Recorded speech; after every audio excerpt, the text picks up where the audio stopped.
পাগল ছাগল।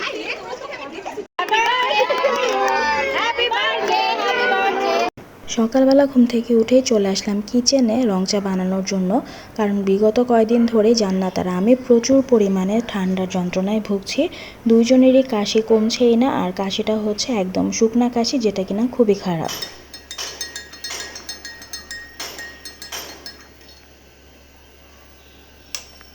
4 দিন ধরে ওকে নিয়ে স্কুলে যাওয়া হয়নি, কারণ যেহেতু ওর প্রচুর পরিমাণে কাশি, সারা রাতই কাশি, এর জন্য ঘুমাতে পারছিল না। আমারও একই অবস্থা ছিল, যার কারণে ভেবেছি এই উইকে একটু বাদ দিই, তারপর সুস্থ হলে দিন যাব।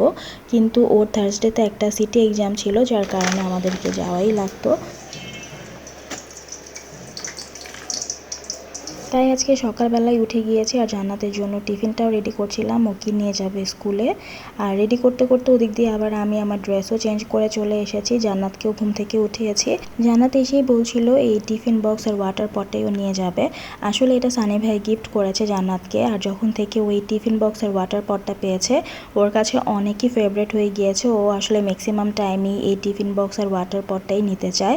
সো এটাই আমাকে বলছিল দাঁড়িয়ে যে মামি আমাকে তুমি এই টিফিন বক্সেই দিও। তো এখানে ওর টিফিনটাও কিন্তু আমি রেডি করে নিয়েছি, আর ওকে বললাম যে যাও তুমি যে ফ্রেশ হয়ে আসো। আর ওকে আমি টিফিন বক্সের মধ্যেই একটা টিস্যু দিয়ে দিই, যাতে করে ও হাত মুখ সব ক্লিন করে ফেলতে পারে টিফিন খাওয়ার পরে। আর এখানে আমি ওর ওয়াটার পটটাও ভরে নিয়েছিলাম। আর এই তো রেডি হয়ে গেছে জান্নাতের টিফিন বক্স আর ওয়াটার পট, অনেক কিউট তাই না?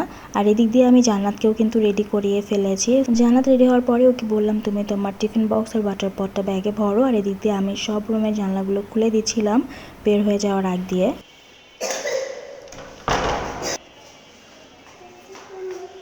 জান্নাতকে ক্লাসে দিয়ে আমি যেহেতু বসেই থাকি, সো আমরা গার্ডিয়ানরা সবাই বসা ছিলাম।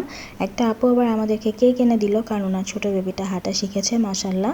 তো ওনার বেবিটা যেন সুস্থ সবল থাকে এই দোয়াই করি। আমাদের বাচ্চাদের মতো কিন্তু আমরাও কেক খেতে ভীষণ পছন্দ করি, তো এর জন্য কেক কিন্তু একদম শেষ করে ফেলেছি। কেকটা খাওয়ার পরে জান্নাতের স্কুল ছুটি হওয়ার পরে বাসায় চলে এসেছি, সব কাজ শেষ করে এখন লাঞ্চ করতে বসেছি। আর লাঞ্চে ছিল সিম আলু ভাজি, আর সিম আলুর এই ভাজিটা তো খুবই ভালো লাগে, সিজনাল সিম হলে তো আর কোনো কথাই নেই। সেই সাথে এখানে ধুন্দুলে তরকারি ছিল, লেবু দিয়ে একদম চটকে খেয়েছি, আর ডাল দিয়ে খেয়েছি লাস্টে।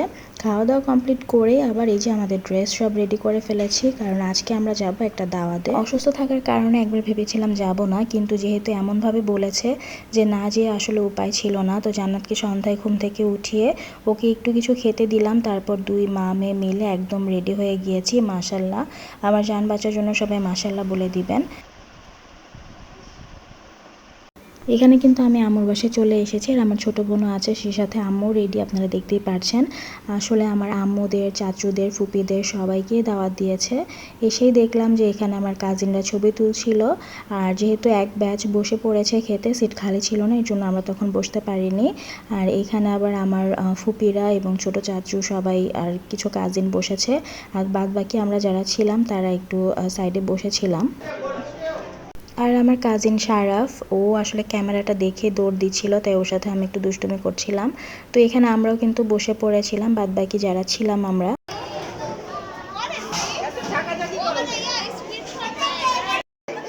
শারাফ যখনই দেখেছে ক্যামেরাটা, ও কিন্তু হাইড হয়ে গিয়েছে।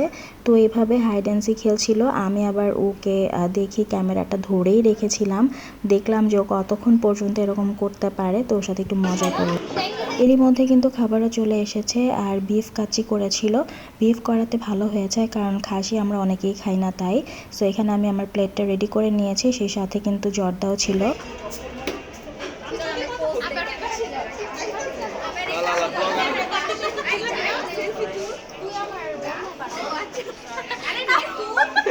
পাগল ছাগল। তো দেখতেই তো পাচ্ছেন আমার কাজিনদের কি অবস্থা। আমরা সবাই মিলে আসলে খাওয়া দাওয়া কমপ্লিট করার পরে সবাই একত্রিত হয়ে ছবি তুলছিলাম। আর কাজিনরা তো একসাথে হলে একটু পাগলামি হয়ই, আর ছবি তোলার সময় তো কথাই নেই, এরকম পোজ সে এরকম পোজ, তো এগুলো চলতেই থাকে ননস্টপ। এই দেখুন সবার হাতেই ফোন, এবং সবাই খুবই বিজি ফটো সেশন করার নিয়ে। আর এই তো আমার কাজিন প্রিয়া, ও আর আমি এইজের দিক থেকে একদমই কাছাকাছি, তাই ছোটবেলা থেকে ওর আর আমার বন্ডিংটা একটু অন্যরকম।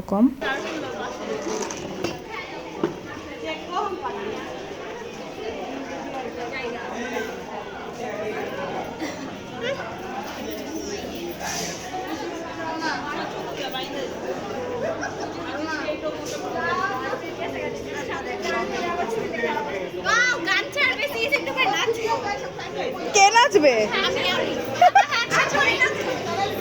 হ্যাঁ হ্যাঁ, করো করো।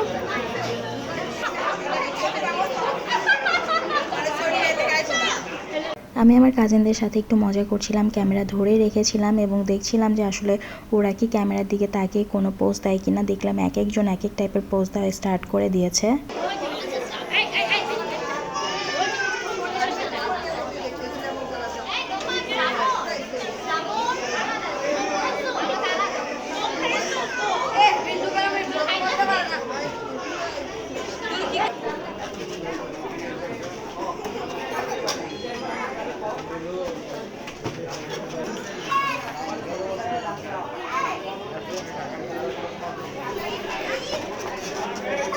সব বাচ্চারাই কিন্তু এখানে বেলুন দিয়ে খেলা করছিল আর এর মধ্যে কিন্তু কেকও চলে এসেছে।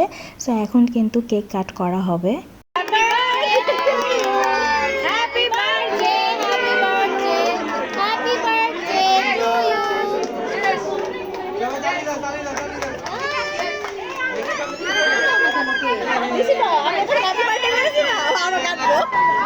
আরো কাটবো।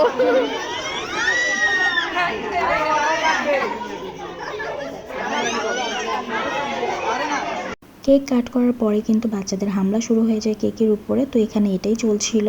তো যারা যারা আমার ব্লগটা দেখেছেন বা আমার ব্লগ দেখেন সবাইকে অনেক ধন্যবাদ। যারা ইউটিউব থেকে দেখেন তারা অবশ্যই সাবস্ক্রাইব করবেন, লাইক কমেন্ট করবেন। আর যারা ফেসবুক থেকে দেখেন তারা অবশ্যই ফলো, লাইক, কমেন্ট, শেয়ার করবেন। সবাই ভালো থাকবেন। আল্লাহ হাফেজ।